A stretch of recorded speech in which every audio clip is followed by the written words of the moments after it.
जी ma'am. हाँ। तो first of all तो ये है कि जो क्लस्टरिंग है वो हमारी जिस तरह मशीन लर्निंग है हमारी, तो मशीन लर्निंग के अंदर हमारे पास दो टाइप्स आती हैं, एक सुपरवाइज्ड है और एक अनसुपरवाइज्ड है। तो जो क्लस्टरिंग है हमारी वो अनसुपरवाइज्ड मशीन लर्निंग के अंदर आती है, क्योंकि हमारे पास जो डेटा होता है वो लेबल्ड नहीं होता। तो हमें ग्रुप्स में जब डिवाइड करना पड़ता है किसी ऐसे डेटा को जो कि लेबल्ड नहीं है, तो उसके लिए फिर हम क्लस्टरिंग को यूज़ करते हुए उस डेटा को ग्रुप्स में डिवाइड करते हैं। अ, सबसे पहले जो चीज़ है वो एक एग्जांपल है। कुछ साल पहले एक आउटब्रेक हुआ था, जिस तरह पेंडेमिक है हमारी कोरोना की, बिल्कुल इसी तरह एक कोलेरा की एक आउटब्रेक हुई थी लंदन के अंदर। तो ये बेसिकली इसको मतलब उर्दू में अगर बोलें तो हैज़े की एक वबा कह सकते हैं आप। तो अब जो फिजिशियंस थे उन्होंने लोकेशन प्लॉट की मैप के ऊपर, और ये बताने की कोशिश की कि बेसिकली ये कौन से एरियाज हैं जिनमें ये ज़्यादा ये वबा फैली हुई है।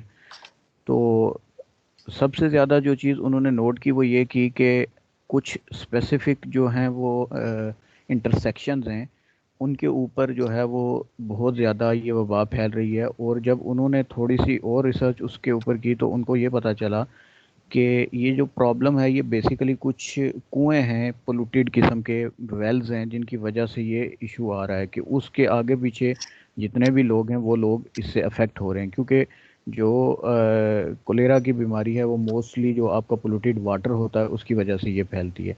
तो जब उन्होंने इसकी क्लस्टरिंग की तो क्लस्टरिंग की वजह से उनको ये ना सिर्फ ये पता चला कि वो कौन से इलाके हैं जहाँ पे ज़्यादा ये जो कोलेरा है ये फैल रहा है, बल्कि उनको ये भी पता चल गया कि उसकी असल वजह क्या थी। तो क्लस्टरिंग एक्चुअली इज़ बहुत इम्पोर्टेंट, जो कि आपको वो आपके बहुत से प्रॉब्लम्स का सलूशन दे सकती है। अब इसमें जो एक चीज़ आती है वो है जी कंसेप्चुअल क्लस्टरिंग।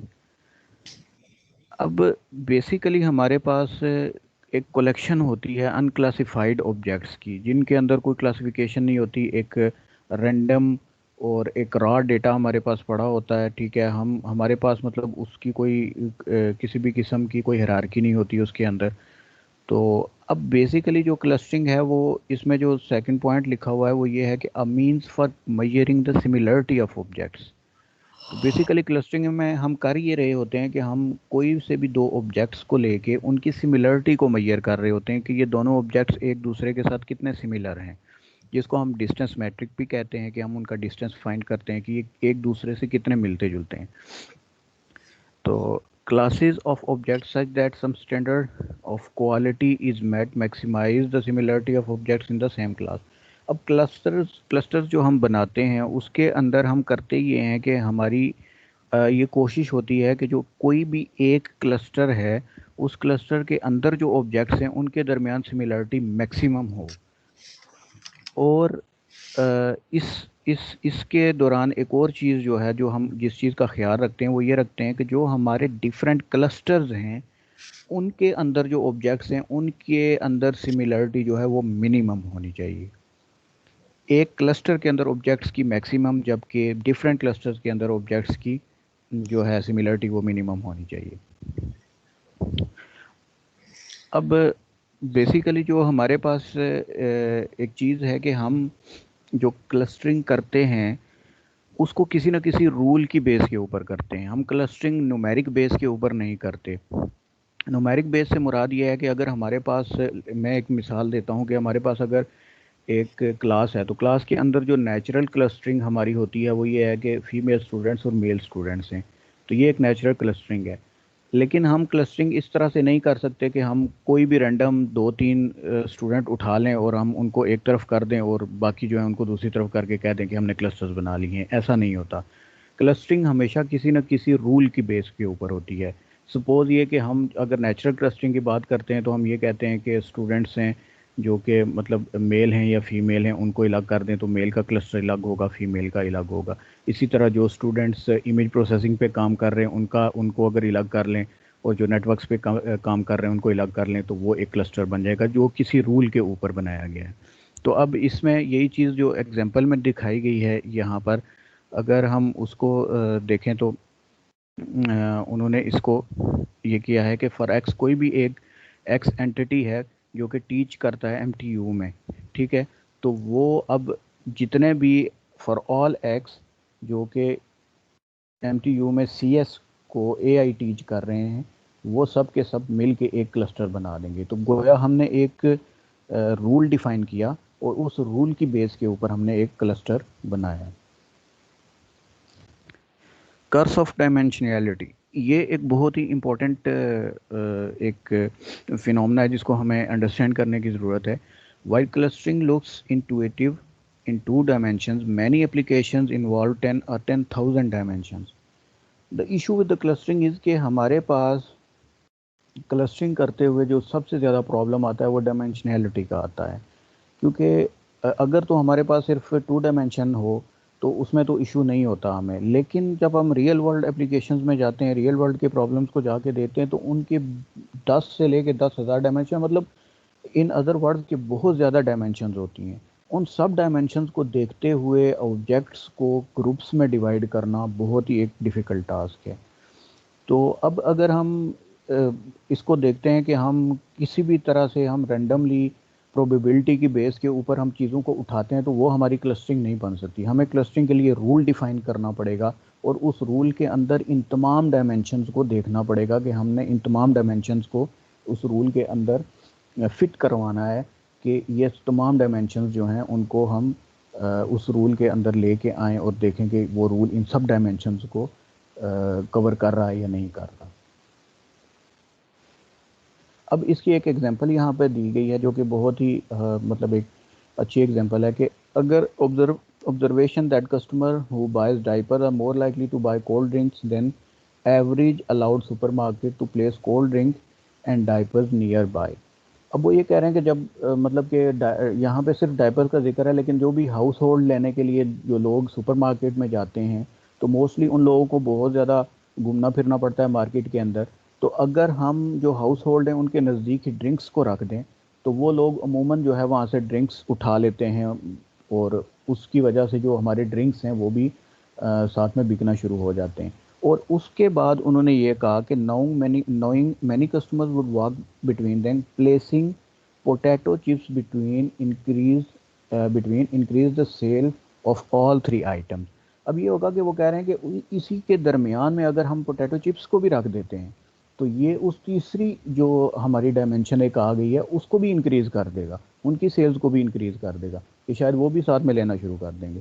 तो इस तरह से अगर रियल वर्ल्ड के आप प्रॉब्लम्स को देखें तो अब इसमें मतलब ना सिर्फ के उनके कस्टमर के एनालिसिस को उसको देखा गया है, बाइंग के डेटा को देख के एनालाइज किया गया है, बल्कि उनके सेंटिमेंट को भी देखा गया है साथ, कि वो किस तरीके से सोच रहे हैं, उनकी इमोशंस क्या हैं, कि वो जब एक चीज़ खरीदने के लिए जा रहे हैं तो उनका दिल करता है कि हम जो है वो कोल्ड ड्रिंक पिएं। अगर कोल्ड ड्रिंक का दिल कर रहा है तो उनको ये भी दिल करेगा कि अगर 5 चिप्स देखेंगे तो उनको दिल करेगा कि मैं वो भी ले लूँ।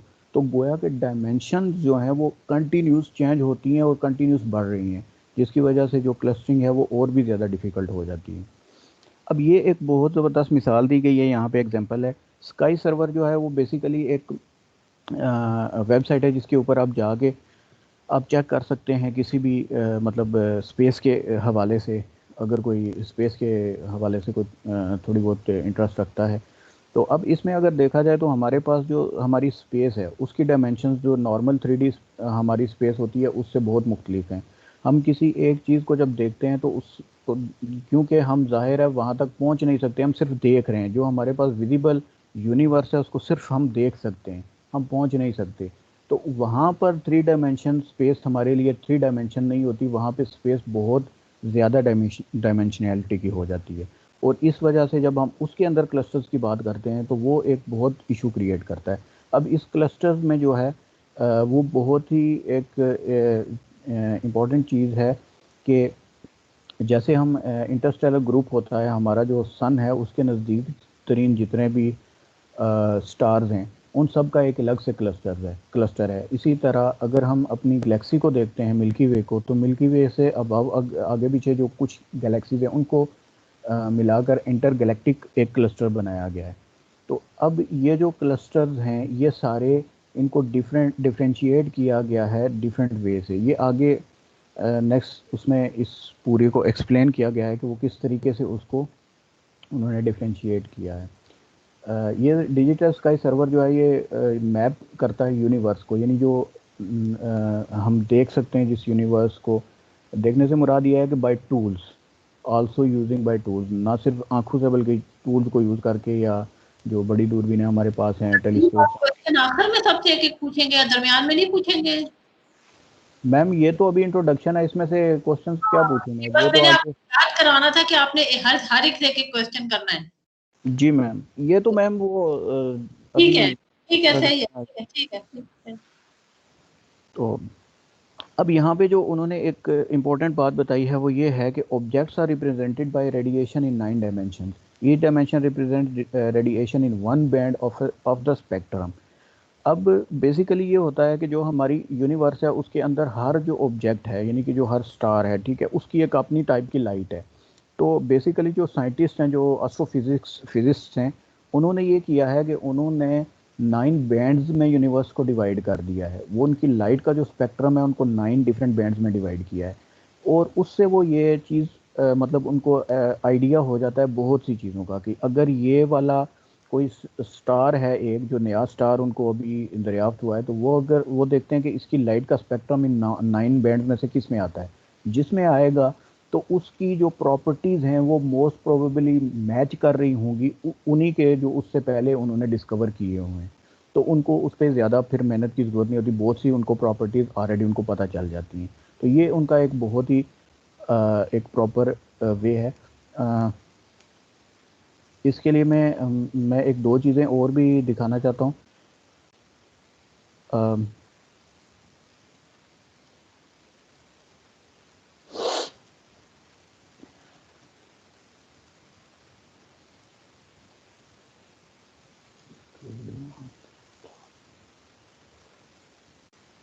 हाँ, अगर हम इस पिक्चर्स को देखें, ये पिक्चर बेसिकली काफ़ी हैवी है, 149 MB की ये एक पिक्चर है। तो इसमें हम अगर देखते हैं तो हमारे पास ये जो एक पॉइंट है जहाँ पे मेरा पॉइंटर अभी जा रहा है, प्रोक्सिमा सेंचुरी, ये हमारे पास सन से करीब तरीन है। अब ये जो SOL लिखा हुआ है, सोलर सिस्टम यहाँ पर है, ये हमारा सन है। अब ये प्रोक्सिमा सेंचुरी जो है ये हमारा सबसे करीब तरीन सितारा है हमारे सोलर सिस्टम से। लेकिन अगर हम इसको 2 डायमेंशन में देखें तो हमें ऐसा नज़र नहीं आ रहा। 2 डायमेंशन में अगर हम इसको देखेंगे तो हमें नज़र ये आ रहा है कि ये जो इप्सिलॉन है ये ज़्यादा नज़दीक है, और इसी तरह ये दूसरे जो स्टार्स हैं ये ज़्यादा नज़दीक हैं। लेकिन अगर हम इनको थोड़ा सा बड़ा करके देखते हैं तो इनके साथ जो है वो उनका सन से जो डिफरेंशिएशन है, जो डिस्टेंस है, वो भी लिखा हुआ है। ये 8.71 है, हालांकि वो इसके साथ नज़र आ रहा है। जबकि ये जो प्रोक्सिमा सेंचुरी है ये 4.24 लाइट ईयर्स के फासले पर है, ये 8 के फासले पर है। तो इससे समझ आती है कि सिर्फ 2 डायमेंशन या 3 डायमेंशन में देखने से हमें स्पेस में चीज़ें क्लियर नहीं होती, हमें बहुत ही मल्टीपल डायमेंशन में जाके इन चीज़ों को समझना पड़ता है, तब जाके हमें पता चलता है कि कौन सी चीज़ दूसरी से नज़दीक है या दूर है। तो अब इस चीज़ को अगर देखा जाए तो फिर हमारी डायमेंशनैलिटी, अगर इनको हम क्लस्टर्स करते हैं स्टार्स को, जो कि एक क्लस्टर बनाया गया है जो सन के नज़दीक तरीन स्टार्स हैं दूसरे, तो इनको क्लस्टर करने के लिए हमारे पास बेशुमार डायमेंशन हैं जिनको हमें अंडरस्टैंड करना पड़ेगा। अब अब ये जो चीज़ उन्होंने बताई थी कि वो नियर बाय स्टार को वो उनको कर लेते हैं, तो वही चीज़ उन्होंने दोबारा यहाँ पे नीचे लिखी है कि रेडिएशन लेवल जो हैं वो डिफरेंट बैंड में एस्ट्रोनॉमर्स को डिस्टिंग्विश करने में मदद देते हैं, कि वो गैलेक्सीज को या नियर बाय स्टार को डिस्टिंग्विश कर सकें, कि वो जो सेलेस्टियल ऑब्जेक्ट्स हैं, जो आसमानी सितारे हैं या जो भी हैं, उनको उनकी प्रॉपर्टीज़ के मुताबिक उनको एक दूसरे से डिस्टिंग्विश कर सकें और क्लस्टर्स बना सकें कि कौन से ऐसे हैं जो एक में बिलोंग करते हैं, कौन से हैं जो दूसरे में बिलोंग करते हैं। अब इसी तरह एक और मिसाल है कि आपने सीडीज़ हैं अगर आपके पास, तो उसको क्लस्टर करना है। इंट्यूशन क्या है इसमें कि music divides into categories and customer prefer a few categories, but what are the categories really. अब मसला ये है कि बहुत से लोग डिफरेंट टाइप के सॉन्ग्स को सुनते हैं और डिफरेंट टाइप के सॉन्ग्स को लाइक करते हैं। तो अगर हम सीडीज़ को क्लस्टर करना शुरू करें तो हमारे पास डायमेंशनैलिटी की एक बहुत ही मतलब कि वाइड रेंज आ जाएगी कि हमें समझ नहीं आएगा कि किस टाइप के लोग किस तरह की सीडीज़ को पसंद करते हैं। अगर इस चीज़ के ऊपर अगर हम काम करना शुरू करें तो क्लस्टर्स बड़ी मुश्किल से बनेंगे। हमारे पास उसका मतलब कि उसको क्लस्टर बनाना इतना आसान नहीं होगा। अब एक और चीज़ है कि डॉक्यूमेंट्स के की क्लस्टरिंग कैसे होती है। अब ये एक क्यूरी है, सालसा जस्ट एक वर्ड है, इसको सबमिट किया गया है मेटा क्रॉलर के अंदर। तो उसने हमें जो इस तरह के जो हैं वो डिफरेंट हमें आंसर्स दिए हैं। How to dance salsa, government salsa, diet seen on Rachel Ray और Michigan salsa. It also asks, are you looking for music, salsa recipe, homemade salsa recipe, salsa dancing। अब अगर इसके क्लस्टर्स हम बनाने शुरू करें तो हमें क्लस्टर इसके किस तरह से बनेंगे। इसके अंदर डांस भी है, वो एक ही चीज़ है, एक ही वर्ड है, लेकिन वो डांस में भी यूज़ हो रहा है, वो रेसिपी भी है, वो क्लब्स में भी यूज़ हो रहा है, सॉसेज भी हैं, उसके अलावा बाय में, मैक्सिकन में, बैंड्स में। तो एक ही वर्ड बहुत से क्लस्टर्स में यूज़ होता है, डिफरेंट टाइप में वो यूज़ होता है। तो अब इस तरह के वर्डिंग को अगर आप क्लस्टरिंग करने की कोशिश करेंगे तो आप उसको किस में रखेंगे। इसके लिए फिर आपको पूरे डॉक्यूमेंट का सेंटीमेंट एनालिसिस करना पड़ेगा कि ये डॉक्यूमेंट किस चीज़ के हवाले से बात कर रहा है और इसमें किस तरह की बात की गई है। तो फिर उसके मुताबिक हमें उसको क्लस्टर में जगह देनी पड़ेगी। और क्लस्टरिंग यहाँ पर जो होगी वो सिर्फ नंबरिंग के बेस पे ऊपर या सिर्फ किसी एक रूल की बेस के ऊपर नहीं होगी, बल्कि अकॉर्डिंग टू द डॉक्यूमेंट जो उसके अंदर जिसके बारे में बात हो रही है उसके मुताबिक होगी। तो फिर हम उसको कर सकेंगे उसके अंदर।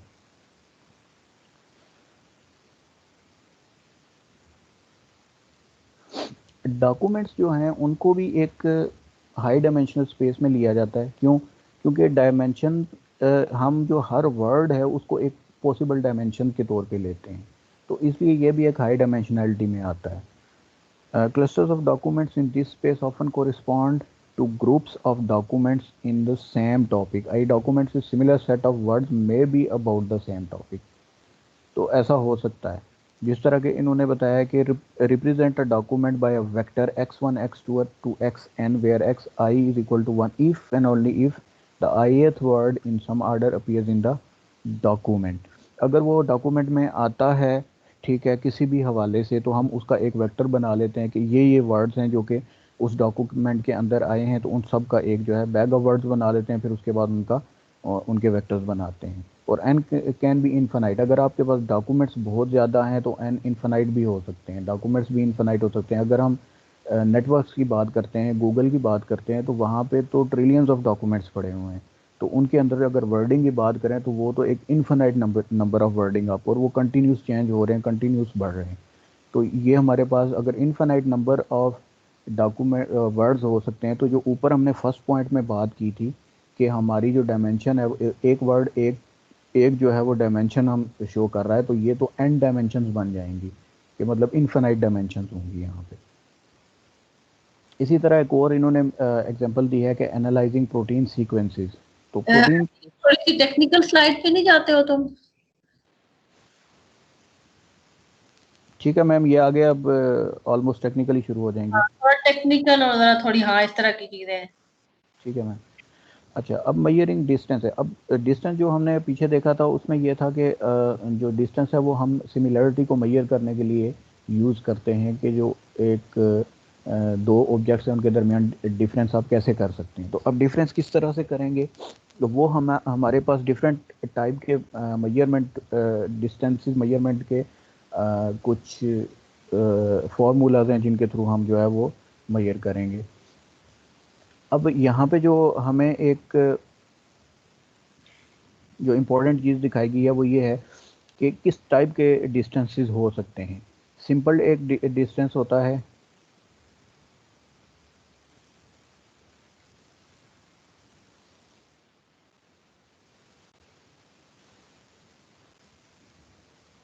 मैम मेरी स्क्रीन नज़र आ रही?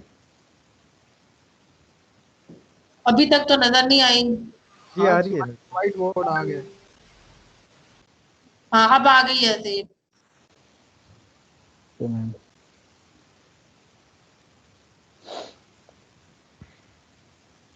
अच्छा, तो अब उसमें उन्होंने ये बताया है कि हम अगर देखते हैं तो जो डिफरेंट टाइप के डिस्टेंसेस हैं वो किस तरह के हो सकते हैं। A point is distance zero from itself. एक तो ये है कि हम ये कहते हैं कि जो पॉइंट है उसका अपने साथ डिस्टेंस हमेशा ज़ीरो होता है। दूसरी चीज़ ये है कि हमारे पास सिमेट्रिक डिस्टेंस हो। सिमेट्रिक डिस्टेंस जो होता है वो इस तरह से है कि हमारे पास दो पॉइंट्स हैं और हम उनके दरमियान डिस्टेंस ले रहे हैं। अब अगर देखा जाए तो अगर पॉइंट ए और पॉइंट बी उनके दरमियान डिस्टेंस अगर हम उसको 1 कंसिडर करते हैं तो पॉइंट बी से पॉइंट ए की का भी डिफरेंस जो है वो 1 ही होगा, वो उसमें चेंज नहीं आएगी। इसकी मिसाल हम इस तरह से ले सकते हैं कि अगर हम अपने फैकल्टी हॉल से न्यू कैफ़े तक जाते हैं तो जितना डिस्टेंस है उतना ही डिस्टेंस न्यू कैफ़े से फैकल्टी हॉल तक भी होगा, उसमें वापस आने में डिस्टेंस चेंज नहीं होगा। तो ये सिमेट्रिक डिस्टेंस होते हैं, इनमें कोई चेंजिंग नहीं आती। उसके बाद आता है आपकी इनइक्वालिटी का। इनइक्वालिटी का जो डिस्टेंस है वो इस तरह से होता है कि लेट्स सपोज हम ट्राइंगल को अगर लेते हैं तो ट्राइंगल में अगर हमारे पास मैं यहाँ पे बना के दिखा देता हूँ, सॉरी। अब इस तरह के अगर कोई हमारे पास ट्राइंगल है तो हम इसमें देखते हैं कि जो हमारा ए बी और सी है, इन तीनों के दरमियान अगर हम देखते हैं तो ए और बी के दरमियान जो डिस्टेंस होगा वो ए और सी के दरमियान नहीं होगा, और जो ए और सी के दरमियान है वो ए और बी के दरमियान नहीं होगा। तो इसमें इनइक्वालिटी आ जाती है, और इस तरह के जो डिस्टेंस होते हैं इनमें ट्राइंगल इनइक्वालिटी आती है। इनको एक डिफरेंट वे से मेजर किया जाता है। जो चौथा पॉइंट जो मेन पॉइंट है वो ये है कि डिस्टेंस हमेशा पॉजिटिव होता है, और ये एक मतलब सब जानते हैं कि डिस्टेंस को हम नेगेटिव नहीं ले सकते। अब जो डिस्टेंसेस हैं उनको मेजर करने के डिफरेंट फार्मूलाज हैं। सबसे पहले जो हमारे पास जो फार्मूला है वो हमारे पास कॉमन डिस्टेंस का है कि आपने यूक्लिडियन डिस्टेंस जिसको हम कहते हैं वो किस तरह से फाइंड करना है। तो यूक्लिडियन डिस्टेंस जो है वो बेसिकली बहुत ही एक इजी वे में मैं उसको अगर कोशिश करूं तो एक पॉइंट है, लेट्स सपोज एक और दो पॉइंट्स हैं, और मैं इसको कह देता हूं कि हसीब है, यहाँ पे फ़हीम है, और यहाँ पर लेट्स सपोज अहमद भाई हैं, ठीक है। तो फ़हीम कहते हैं कि अहमद भाई से मेरा डिस्टेंस जो है वो 1 मीटर है। मैं कहता हूँ कि मेरा जो डिस्टेंस है अहमद भाई से वो 2 मीटर है। अब कोई थर्ड वन आके अहमद भाई से पूछता है कि फ़हीम और हसीब का डिस्टेंस क्या है, तो इसको वो किस तरह से फाइंड करेंगे। इसका बहुत ही सिंपल सा एक आंसर है कि वो किसी एक का डिस्टेंस फर्स्ट पे लेंगे, मतलब फ़हीम का ले लेते हैं 1 माइनस 2 उसका मॉड, और आपके पास 1 डिस्टेंस आ जाएगा कि 1 मीटर डिस्टेंस है इन दोनों के दरमियान। तो ये जो फार्मूला है बेसिकली इस तरीके से हम यूक्लिडियन डिस्टेंस को फाइंड करते हैं। यूक्लिडियन डिस्टेंस जो है वो बहुत ही सिंपल है। आपने सिंपल जो पॉइंट है आपका x2 माइनस x1, ठीक है,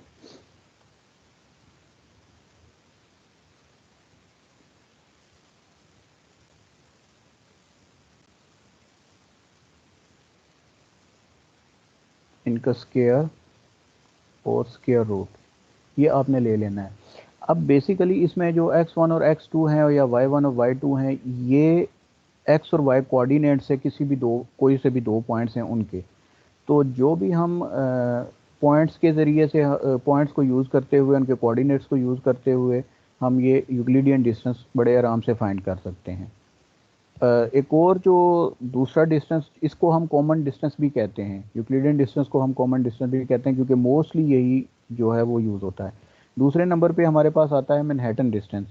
मैनहट्टन डिस्टेंस जो है वो बेसिकली नॉर्म के हवाले से, ये नॉर्म के लिहाज से चलता है। ये वाला जो है सिंपल जो अगर हम पॉइंट्स को आपस में माइनस कर देंगे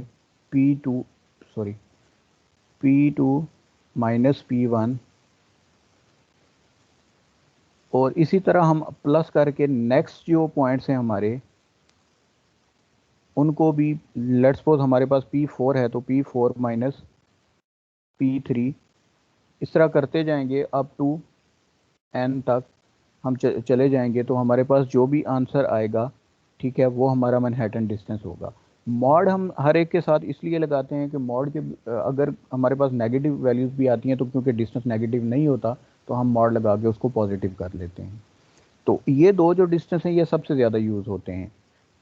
मैक्स ऑफ डायमेंशंस को मैं इसमें डिस्कस नहीं करूँगा क्योंकि ये बहुत ही कम यूज़ होता है और इसके अंदर मैथमेटिक्स भी काफ़ी ज़्यादा इन्वॉल्व होती है, तो इसको फ़िलहाल डिस्कस नहीं कर रहा मैं इन दोनों को सिर्फ इसलिए डिस्कस कर रहा हूँ कि सबसे ज़्यादा जो है वो यही यूक्लिडियन डिस्टेंस और मैनहट्टन डिस्टेंस जो हैं वही यूज़ होते हैं।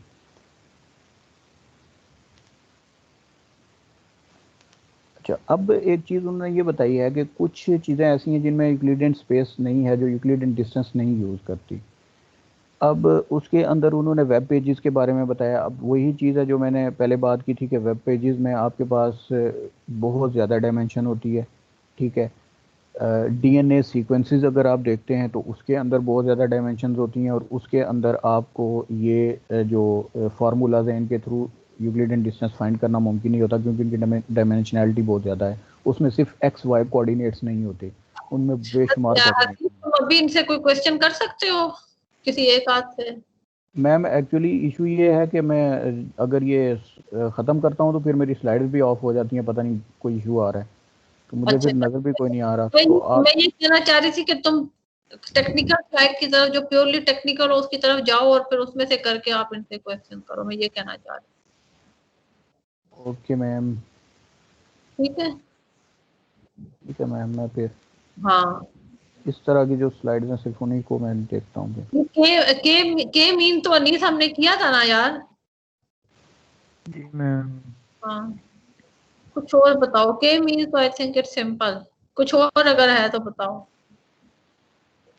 मैम इसके अंदर बेसिकली ये नहीं बताया गया कि के मीन्स किस तरह से फाइंड करते हैं, बल्कि उसमें ये बताया गया कि के जो है उसको फाइंड कर, मतलब कि हम के तो खुद से रख देते हैं ना, हम तो ये कहते हैं कि हमने मतलब खुद से रख दिया है, 2 कर दिया, 3 कर दिया या 4 कर दिया, लेकिन इसमें उन्होंने ये बताया कि ये इतना आसान नहीं है, ये काफ़ी डिफिकल्ट टास्क है कि के को ये चेंज करने की वजह से क्या इशू आता डिस्कस करोगे? अभी इस पे डिस्कस करोगे? है।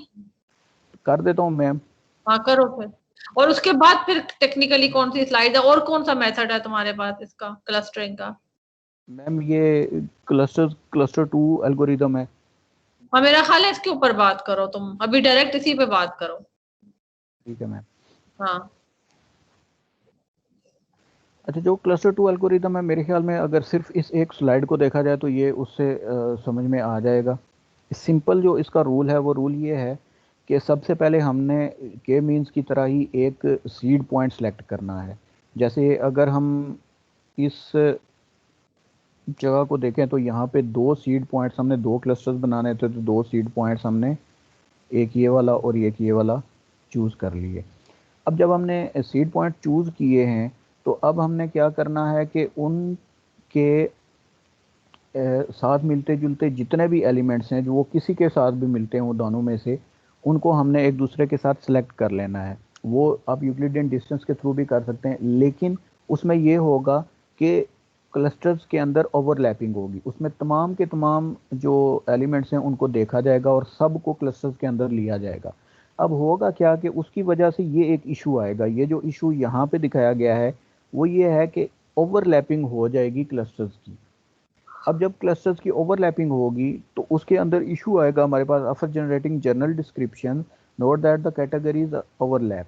तो जब कैटेगरीज ओवरलैप होगी तो डेफिनेटली प्रॉपर जो क्लस्टर्स हैं वो हमारे पास नहीं बनेंगे। तो अब हम क्या करेंगे कि उसके अंदर एक और चीज़ ऐड करेंगे कि जो डुप्लीकेट वैल्यूज़ हैं इस पूरे एरिए के अंदर, जो डुप्लीकेट वैल्यूज़ हैं उनको हम एलिमिनेट करना शुरू करेंगे। और उनकी जो एलिमिनेशन है वो ऑन द बेसिस ऑफ कोई भी ऐसा फार्मूला होगा हमारे पास जो डिस्टेंस का ही फार्मूला है, वो चाहे वही हम यूज़ करें या कोई और यूज़ करें, उनकी बेसिस के ऊपर देखेंगे और देखेंगे कि जो भी एलिमेंट किसी दूसरे क्लस्टर के साथ जो है वो मिल रहा है, तो हम उसको निकाल के एक क्लस्टर के अंदर डाल देंगे। तो अब क्या होगा कि जब हम इन सब में से मतलब एलिमिनेट कर देंगे डुप्लीकेट्स को, तो जब डुप्लीकेट्स एलिमिनेट हो जाएंगे तो हमारे पास सिंपल 2 क्लस्टर्स रह जाएंगे। अब ये जो क्लस्टर्स होंगे ये बिल्कुल एग्जैक्ट क्लस्टर बनेंगे, इनमें आउटलायर्स जो हैं वो आपको नज़र नहीं आएंगे, इसमें बड़े इजीली हो जाएगा। लेकिन इसमें इशू ये आएगा कि कुछ डेटा हमारा लॉस हो जाएगा। वो लॉस कैसे होगा कि ये जो हमारे पास दरमियान में जो जो पॉइंट्स आए थे जो ओवरलैप कर रहे थे, मोस्टली उनमें से हमने उनको छोड़ देना है, और वो छोड़ देने से हमारे पास कुछ डेटा जो है वो हमारे क्लस्टर्स के अंदर नहीं आएगा। तो ये जो जो क्लस्टर्स हैं, एक क्लस्टरिंग की जो अप्रोच है वो उस जगह पे यूज़ होती है जहाँ पर हमारे पास डेटा बहुत बड़ा है और चंद अगर पॉइंट्स उसमें से मिसिंग होते भी हैं तो उनसे हमें कोई ज़्यादा इशू नहीं आता। तो उस जगह पे सिर्फ हम इसे यूज़ कर सकते हैं। गो के ये स्पीड अप करता है चीज़ों को, मतलब तेज़ी से काम करता है के मीन्स के मुकाबले में, लेकिन स्टिल इसका जो बैकड्रॉ है वो ये है कि इसमें कुछ ना कुछ डेटा हमारा लॉस होता है। अच्छा, आगे भी तुम्हें टेक्निकल स्लाइड्स अगर हैं तो उन पे इसको छोड़ो, अगर कोई टेक्निकल स्लाइड है उसके ऊपर जाओ, किसी को एल्गोरिथम है, कोई चीज है इस तरह की चीज। हाँ ठीक है मैम, ये हायरार्किकल क्लस्टरिंग है। हायरार्किकल क्लस्टरिंग बेसिकली इसको करने के लिए एक प्रॉपर ये एक तरीकाकार है। मैं उसको अभी एक्सप्लेन कर देता हूँ यहाँ पे कि हम कंसिडर करते हैं कि हमारे पास जो हैं वो कुछ डॉक्यूमेंट्स हैं ABCDE, ठीक है। अब उन डॉक्यूमेंट्स में हमने क्या करना है कि हमने सिमिलरिटीज़ फाइंड करनी है कि ये जो डॉक्यूमेंट्स हैं ये एक दूसरे के साथ कितने सिमिलर हैं और क्लस्टरिंग कैसे होगी। अब हम करेंगे क्या कि हम एक टेबल बनाएंगे जिसके दोनों साइड पे हम इस तरह से ABCD रख देंगे। अब ये जो इसका डायगोनल है इस मैट्रिक्स का, इसको हम खाली छोड़ेंगे। खाली छोड़ने का मकसद ये है कि डेफिनेटली हर डॉक्यूमेंट अपने साथ तो 100%। मैं इंटरप्ट कर रही हूँ, आपके पास 10 मिनट्स हो रहे हैं, आपने टेक्निकल स्लाइड जितनी है ना सबको उनको आपने डिस्कस करना है, और आखिर में अब उसके बाद आपने 2-3 लोगों से क्वेश्चन करने ताकि फिर जवाब को टर्न दे और जो बाकी लोग रह जाएंगे उनसे जवाब क्वेश्चन करेगा। ठीक है, ठीक है मैम, ठीक है, कोई मसला नहीं। सिर्फ टेक्निकल चीज डिस्कस करें बस। जी मैम, फिर यही जो एक एग्जांपल है ये पूरी कंप्लीट कर देता हूँ मैं। हाँ, इसके बाद है आपके पास कोई टेक्निकल स्लाइड? नहीं मैम, उसके बाद फिर वही कंक्लूजन की है और वही उनकी एप्लीकेशन। इसको आप करके उसके बाद आप, मैं आपको बताती हूँ, आप फहीम से क्वेश्चन कर लें और इब्तिगा से। ठीक है मैम। ठीक है, तो अब ये जो हम देख रहे हैं डायगोनल, इसके अंदर जो वैल्यूज़ नहीं डालेंगे उसकी वजह ये है कि हर डॉक्यूमेंट की अपने साथ जो सिमिलरिटी है वो तो 100% है, तो उसके अपने साथ तो हमने देखनी ही नहीं है। अब हमने ये देखना है कि A और B के दरमियान जो है वो कितने वर्ड्स हैं जो सिमिलर हैं। तो ये 2 है, इसी तरह A का C के साथ 7 है, D के साथ 9 है, इसी तरह ये पूरा का पूरा टेबल फिल हो जाएगा। अब हमने देखना क्या है, हमने देखना ये है कि हाईएस्ट सिमिलरिटी इनमें से कौन से डॉक्यूमेंट की किसके साथ आई है।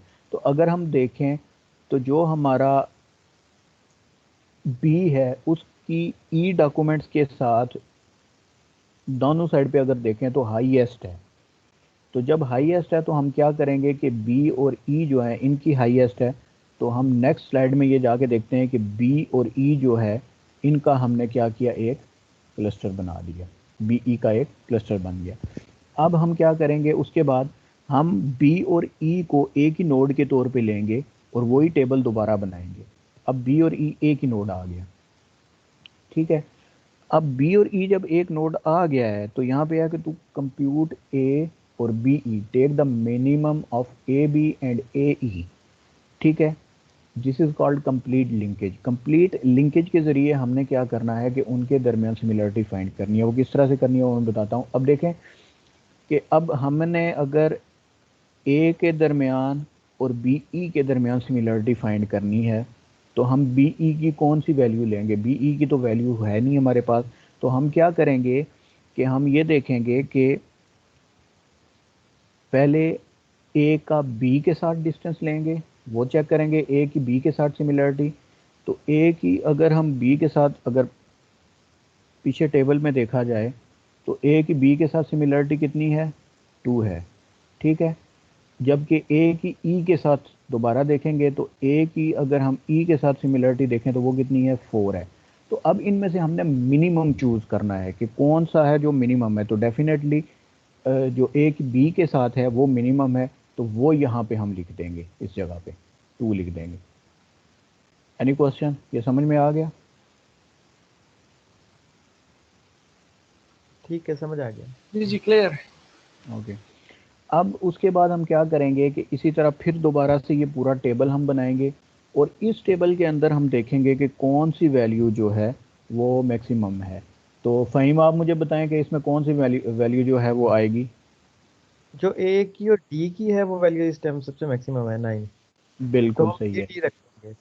बिल्कुल। ये जो है वो ए और डी होगा, जो कि नेक्स्ट उसमें आ जाएगा। ये देखें, अब ए और डी जो है वो नेक्स्ट में उसके साथ मिल गया और एक क्लस्टर बना लिया उसने। ठीक हो गया।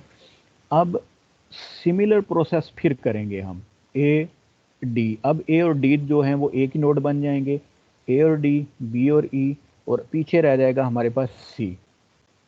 तो अब अगर हम देखें तो इब्तिगा, क्या आप सुन रही हैं मुझे? हाँ जी। अच्छा, मुझे ये बताएं कि इनमें से जो अब नेक्स्ट क्लस्टर बनेगा वो कौन सा बनेगा? बी, ई और सी। बी, ई और सी, एग्जैक्टली। क्यों? इसलिए कि उनकी मैक्सिमम है सिमिलरिटी। एग्जैक्टली, अब उनकी जो सिमिलरिटी है वो मैक्सिमम है, इसलिए अब नेक्स्ट अगर देखा जाए तो बी सी ई, यानी बी ई और सी को उन्होंने नेक्स्ट क्लस्टर बना दिया। ठीक है। अब इसके बाद अगर देखें तो हमारे पास सिंपल एक ही जो मेन उसकी रूट नोड है वो बनती है कि ए डी को बी सी ई के साथ मिक्स कर देंगे तो A B C D E बन गई। अब जो ये क्लस्टरिंग हुई है, इसका बेसिक जो पर्पज़ है वो क्या है? हायरार्किकल क्लस्टरिंग जो है वो आपको हर टाइप की, मतलब कि तरह के क्लस्टर्स आपको चाहिए वो आपको प्रोवाइड कर सकती है। ये एक दफ़ा हो गई। अब अगर कोई बंदा आगे कहता है कि जी मुझे 5 क्लस्टर्स बनाने हैं, कि मैंने 5 रखना है, तो सबसे नीचे वाला जो लेवल है वो हम उठाएंगे और उसको दे देंगे। अगर वो कहता है कि हमें 3 क्लस्टर्स चाहिए, तो हम सिंपली ये 3 ले लेंगे और उसको दे देंगे। अगर वो कहता है कि मुझे एक ही क्लस्टर चाहिए, तो हम ये वाला दे देंगे उसको। अगर वो 2 कहता है तो ये दोनों लेके उसको दे देंगे। सो इसका फ़ायदा ये है कि आप अपने ज़रूरत के मुताबिक, नेसेसिटी के मुताबिक आप इसमें से क्लस्टर्स को चूज़ कर सकते हैं। ये एक ही दफ़ा क्लस्टरिंग होती है। इसकी बैकड्रॉ क्या है इसका? ये सामने इसकी एक चीज़ आई है कि सबसे बड़ा बैकड्रॉ इसकी टाइम कम्प्लेक्सिटी है, क्योंकि डेफिनेटली ये हर एक नोड को कैलकुलेट करता है, और हर एक नोड को कैलकुलेट करने इनमें से किससे मैंने आप लोगों में से कोई जरा इस स्लाइड को, टाइम कम्प्लेक्सिटी को, इतना आपने सुना है, जरा कोई एक्सप्लेन करे ना इस स्लाइड को। फहीम?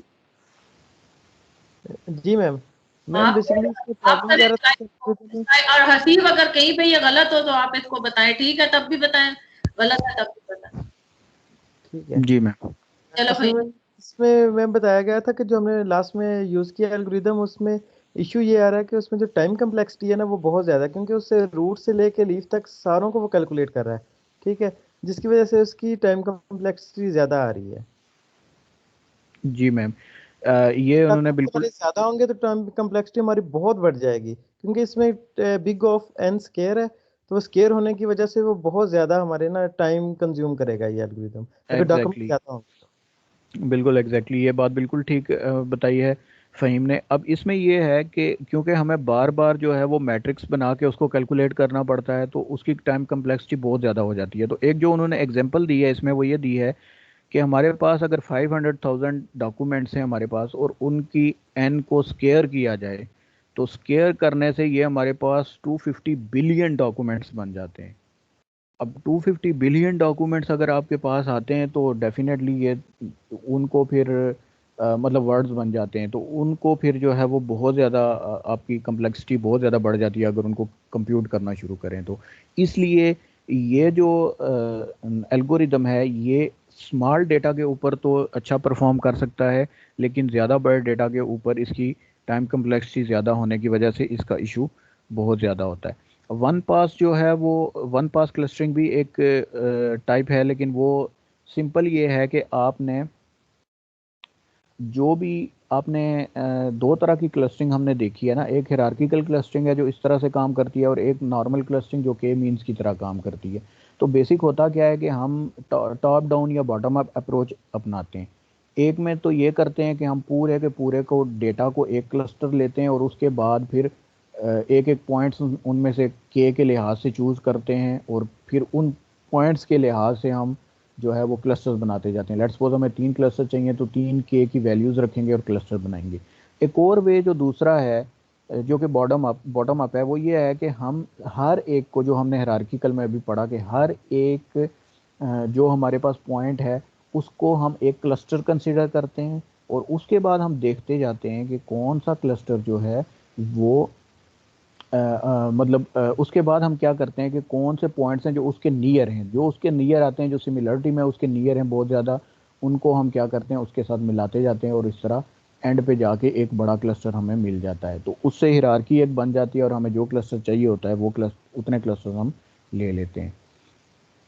तो अब ये वन पास क्लस्टरिंग जो है उसकी एक एग्जांपल है। मैं इसको नहीं अभी पढ़ता, मैं डायरेक्टली उसको आपको बता देता हूँ कि ये किस तरह से होती है। इसमें सिंपल वही तरीकाकार है कि हमारे पास ए और बी है अगर, तो हम ए और बी की के दरमियान अगर उन्होंने ये कहा है कि अगर हम जो है वो choose node a as a first cluster, तो हम उसको फर्स्ट क्लस्टर अगर इसको लेते हैं नोड ए को, तो वो क्या करेगा, वो कंप्यूट करेगा डिस्टेंसेस इन सब से, A B C D E से।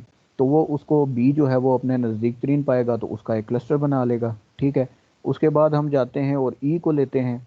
ठीक है, तो अब ई को अगर हम रूट नोड ले लेते हैं तो वो क्या करेगा कि वो डी को अपने साथ ले लेगा और सी को अपने साथ ले लेगा। ठीक है, ये एक क्लस्टर बन जाएगा। तो इस तरह से ये जो है वो वन पास क्लस्टर होता है कि वो अपने करीब जो भी आएगा उसको एक दफ़ा वो क्लस्टर ले लेगा। इसकी जो टाइम कम्प्लेक्सिटी है वो भी still O of N square ही रहेगी। क्यों? क्योंकि हमें हर एक के साथ बहरहाल एक दफ़ा कैलकुलेट ज़रूर करना है। अगर ए का हमने कंप्यूट करना है तो ए से हर एक के साथ कैलकुलेट करेंगे, फिर उसके बाद अगर ई पे जाना है, बी पे जाना है तो बी से हर एक का कैलकुलेट करेंगे, ई से हर एक का कैलकुलेट करेंगे। तो ये कंटिन्यूस होगा, इसलिए इसको डबल लूप लगेगा। तो इसमें हमारे पास ओ ऑफ एन स्क्वायर इसकी टाइम कम्प्लेक्सिटी आ जाएगी। That's okay. और इसके अलावा है कोई टेक्निकल स्लाइड? नहीं मैम। नहीं। वो अच्छा, thank you very much Haseeb. अभी आपने क्वेश्चन एक तगा हुआ और एक फहीम, इस तरह ही हुए ना? जी मैम। अच्छा, Jawad, hello Jawad, where is Jawad?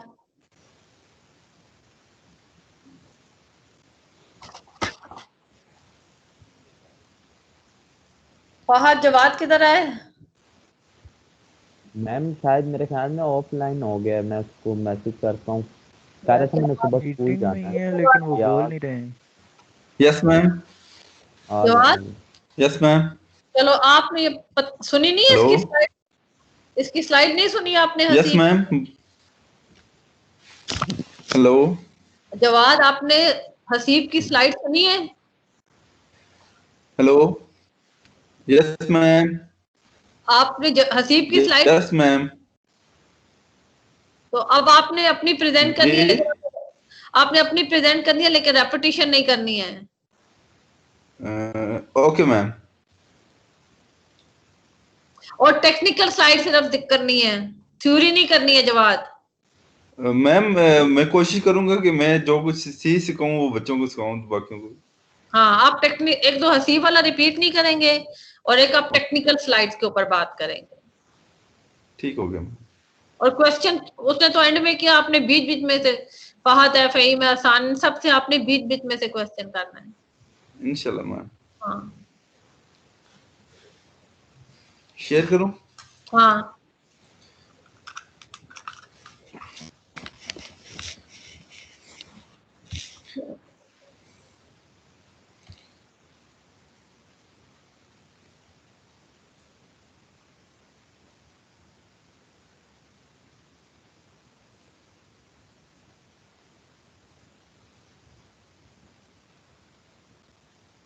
अस्सलाम वालेकुम।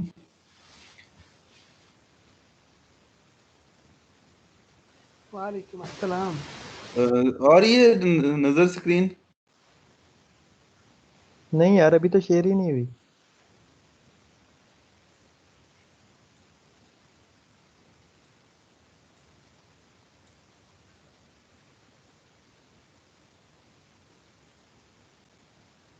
अभी आई है? जी अभी आ गई है।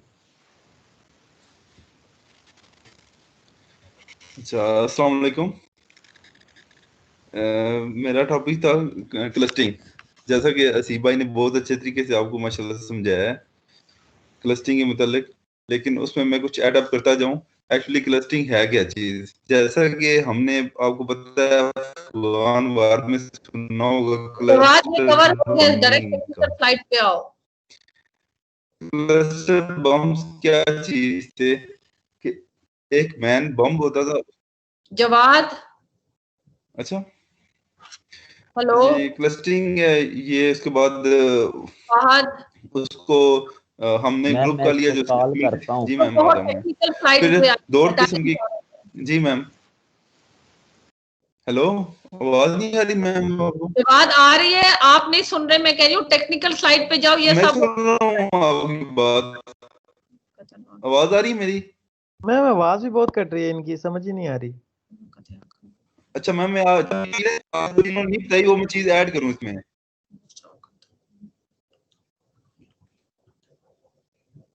हेलो जी जी आवाज आ रही है आपकी। अहमद भाई, मैं ये चीज है जो जो चीज नहीं असीब भाई ने कवर नहीं की उसको मैं कवर करने की कोशिश कर रहा हूँ। एक्चुअली दो किस्म की क्लस्टरिंग होती है, एक हार्ड क्लस्टरिंग है, सॉफ्ट क्लस्टरिंग है। बस शॉर्ट सा ही आपको बस बताऊंगा, ठीक है?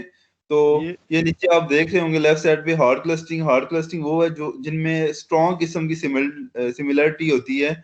उनको जब हम आपस में जवाब क्लस्ट शेयर कर दें स्क्रीन शेयर नहीं स्क्रीन। हो रही तुम्हारी जवाब भाई। स्लाइड नजर नहीं आ रही है जवाब। अच्छा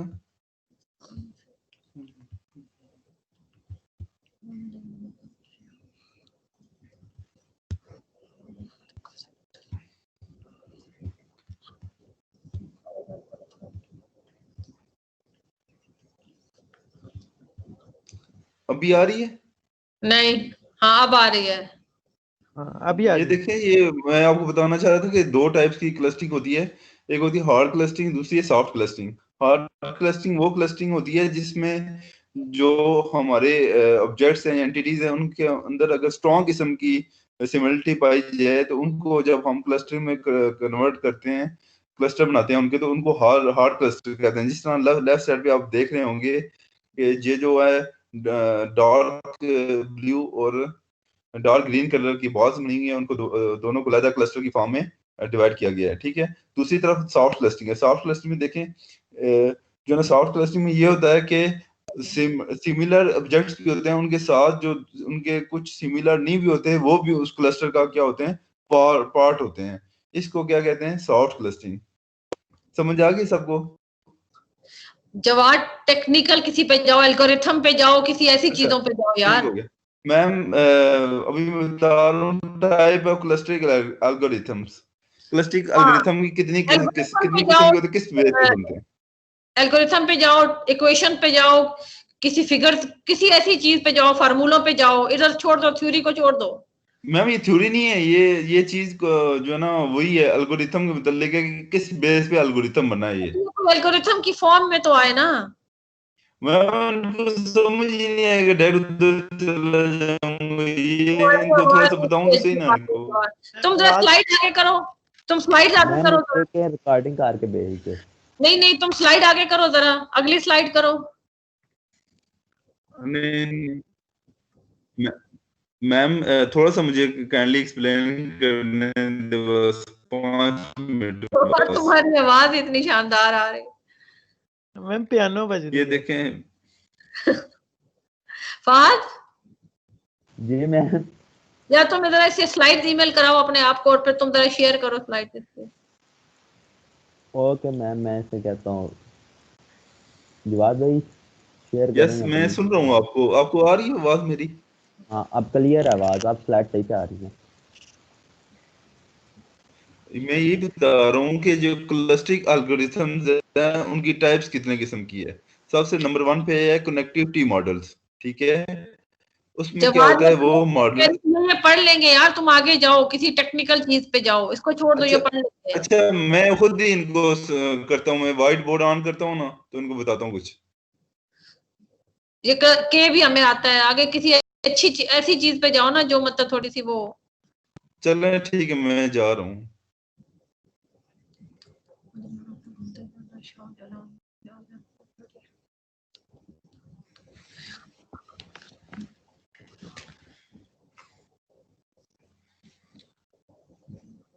व्हाइट बोर्ड नजर आ गया आपको? हाँ जी आ गया। जी आ गया। मैं अभी आपको बताऊंगा कि जो उन्होंने बताया ना क्लस्टरिंग कितनी किस्म की है। मैं बता रहा था कि आपको मैंने स्लाइड में बताया था कि जो ना नंबर 1 बताई थी, टाइप्स बताई थी कि क्लस्टरिंग एल्गोरिथम से सबसे पहली टाइप होती है कनेक्टिविटी मॉडल्स पे बनी होती है, जो आपस में कनेक्ट होते हैं। उसमें दो अप्रोचेज होती हैं, एक होती है टॉप डाउन और दूसरी होती है बॉटम टॉप टू डाउन और दूसरी होती है बॉटम टू अप अप्रोच। ये जो होती है, इसकी जो टाइप होती है उसको कहते हैं हायरार्किकल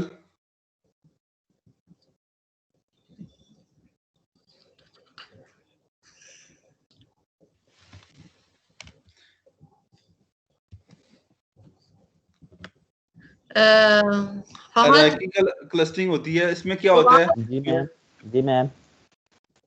फहद प्लीज अपने आप को इसकी स्लाइड ईमेल कराओ और तुम शेयर करो इसकी स्लाइड में, देखो इसने क्या बनाया है। मैं इनको थोड़ी सी चीज बताना चाह रहा हूँ, मैं बना रहा हूँ। व्हाइट मुराद बोर्ड भाई नजर आ आप रहा है? शेयर करें ना स्लाइड्स अपनी, नहीं अच्छा वो तुम मैं मैम कर देख लें। कोई चीज बनाओ ना, अंग्रेजी तो मत लिखो यार। अच्छा अंग्रेजी नहीं बना रहा। ये देखें एक, अब देखें ये एक मैंने बनाया है ग्राफ, हाँ ठीक है। अब उसमें क्या है कि फॉर एग्जांपल ये ऑब्जेक्ट्स हैं, ए हो गया, बी हो गया,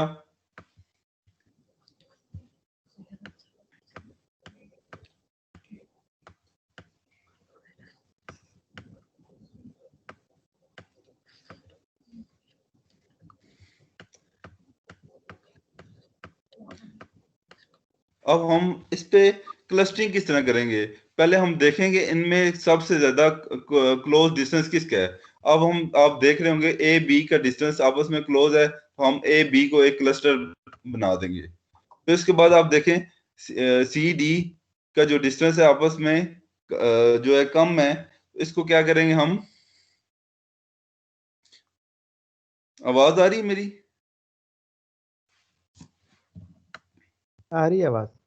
उसको हम एक क्लस्टर बना देंगे, ठीक है। फिर अब देखें कि अब सी डी और ए बी के करीब तरीन, ई किसके करीब तीन है, सी डी के, तो हम इसको एक क्लस्टर में बना देंगे। अब इसकी फॉर्मूले में किस तरह लिखेंगे। अब हायरार्किकल क्लस्टरिंग की दो टाइप्स होती हैं, एक होता है एग्लोमरेटिव, दूसरा होता है डिवीजन। एग्लोमरेटिव किस तरह बनता है, जो होता है बॉटम टू टॉप की तरफ जाता है। फॉर एग्जांपल आप इधर लिखें ए बी सी,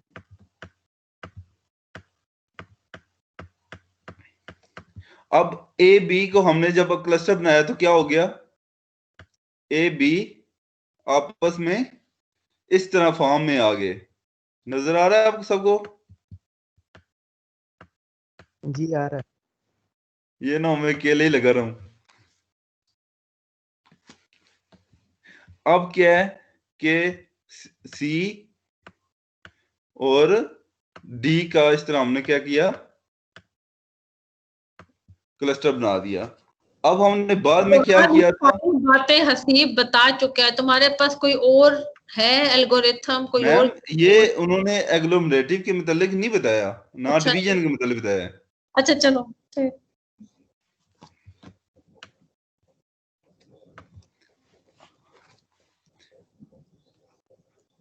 अब जब इन के आपस में बन गया तो इसको ये सी डी और ई, अब हम इसको आपस में कनेक्ट कर देंगे, तो ये हमारा क्या क्लस्टर बन जाएगा, ए से लेकर ई तक। इस सारे प्रोसेस को क्या कहते हैं, कोई बच्चा बता सकते हैं?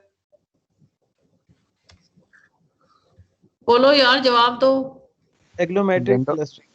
यस, एग्लोमरेटिव। ये क्या होती है, ये हम किधर से गए थे, बॉटम टू बॉटम से टॉप टॉप की तक। तरफ, टॉप। ठीक है। दूसरा क्या था? डिवीजन। अब डिवीजन क्या है? डिवीजन इसका उल्टा है। फॉर एग्जांपल हमने क्या किया,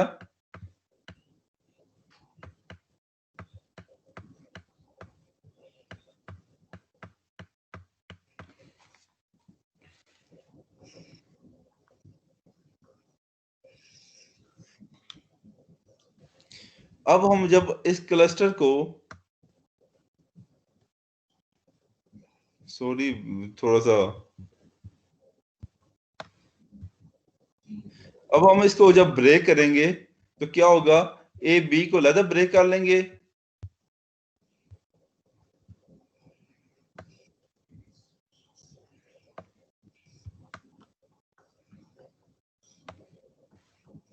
जवाब इसके अलावा है कोई और एल्गोरिथम? यस। इसके अलावा दूसरा मैं थोड़ा सा थ्योरेटिकली इनको बता देता हूँ जो नहीं, है। theoretically नहीं है, टेक्निकली कोई चीज है तुम्हारे पास? टेक्निकली मैं स्लाइड्स दिखा देता हूँ, सब देख लेंगे दफा। हाँ, बस तुम स्लाइड जो है ना, जहाँ मैं कहूँ रोको तो वहां रोकना, अदरवाइज तुम स्लाइड आगे करो। चलें, ये मैंने जो पहले बता रहा था, 2 स्लाइड्स बनाई थी मैंने इसकी। आप स्लाइड शेयर करें और आगे करें, जब जहाँ पे रोकना होगा मैं तुम्हें बताऊंगी। अभी स्लाइड नजर आ रही है आपको? नहीं, अच्छा चलो नहीं, अभी व्हाइट बोर्ड ही है सिर्फ। अच्छा चलो मैं करता हूँ। ये समझ आया था एग्लोमरेटिव और डिवीजन? जबरदस्त, बहुत जबरदस्त, गुड।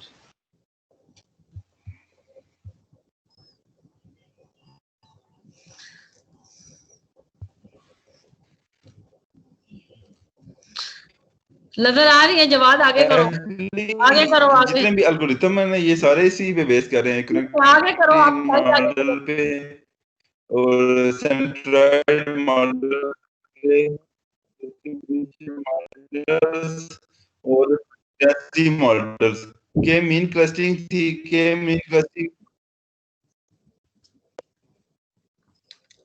ये अच्छा, ये जो मैं एक डेंड्रोग्राम के बताया, ये डेंड्रोग्राम है ना, आर नहीं लिखा हुआ, ये इसका नाम है डेंड्रोग्राम। तो मैंने आपके सामने व्हाइट बोर्ड पे जो डायग्राम नहीं बनाई थी आप तक, ठीक है, एग्लोमरेटिव प्रोसेस के लिए, इसको कहते हैं डेंड्रोग्राम। डेंड्रोग्राम समझ आ गई है? हेलो जी जी, क्लियर है, क्लियर है। हेलो। अच्छा, इसके मतलब कोई सवाल हो डेंड्रोग्राम के मतलब? जवाब तुम करोगे क्लास से क्वेश्चन? हाँ जी, ये देखें, इस पे मुझे कोई बच्चा बता सकता है कि हमने क्लस्टरिंग कहाँ से स्टार्ट शुरू की है? चलो बताओ यार। मैं बताऊं? मैं हाँ बॉटम बताओ। नहीं नहीं, हसीब तुमने नहीं बताना, अदरवाइज हसान बताए या फहद या कोई और। हाँ जी बोलो, उसने क्या पूछा है? बॉटम से स्टार्ट किए। अयाज जी मैम। तुम बताओ, अहमद बताए। मैम मैंने बताया, उसने जवाब ही नहीं दिया। हाँ, मैं गलत है। सुन रहा हूँ, मैं सुन रहा हूँ। आप मुझे बताएंगे सबसे पहला क्लस्टर कौन सा बना है, ग्रुप बनाया है? हाँ, ये 9 और 23 का। शाबाश, गुड। Thank you. अच्छा जवाब आगे करो, स्लाइड्स। मैम फिर ये दूसरी स्लाइड थी, इसमें ये है कि क्लस्टरिंग जो है अनसुपरवाइज्ड लर्निंग है, ठीक है। वो जो क्लासिफिकेशन होती है, क्लासिफिकेशन और क्लस्टरिंग मतलब फर्क क्या है? क्लासिफिकेशन जो है सुपरवाइज्ड लर्निंग है, क्योंकि उसमें जितनी भी चीजें हैं वो सारी लेबल्ड होती हैं। जवाब क्लस्टरिंग जो है, टेक्निकल स्लाइड है बच्चे, वो दिखा दो। मैम ये देख लें फिर खुद ही। हाँ तुम आगे करो, जहाँ रोकना होगा मैं तुम्हें रोकूंगी। ये क्लस्टरिंग एल्गोरिथम्स हैं, वही जो चीज मैंने बताई थी आगे, एग्लोमरेटिव हाँ और और डिवीजन बताओ, मतलब। और आगे बताओ, के और मीन आगे। का पहले बताया, के मीन, के मीन जो एल्गोरिथम्स है वो मैं जवाब आपको बता आगे दूं, करो, वो स्लाइड इटरेटिव प्रोसेस आगे होता करो, है, ठीक है। इटरेटिव स्लाइड प्रोसेस ये आगे होता है करो कि हम, जवाब। प्लीज गो फिर अहेड। ये इमेज सेगमेंटेशन भी यही है। बस ठीक है, चलो से कर अयाज। रहा हूं मैं। Okay thank ma'am. You very much जवाब। अयाज जी मैम। चलो मैटलैब का कोड। जी मैम। अयाज आपने मैम क्वेश्चन मैं बंद कर दूं करना screen? जी मैम। है। Thank you very much. Ayaz आपने क्वेश्चन करना है। जी मैम। अनीस अगर तुम सो नहीं गए हो तो नहीं मैम मैं सुन रहा हूँ। हाँ, तुमने अयाज से करना है, अयाज ने लोगों से करना है। ठीक है मैम।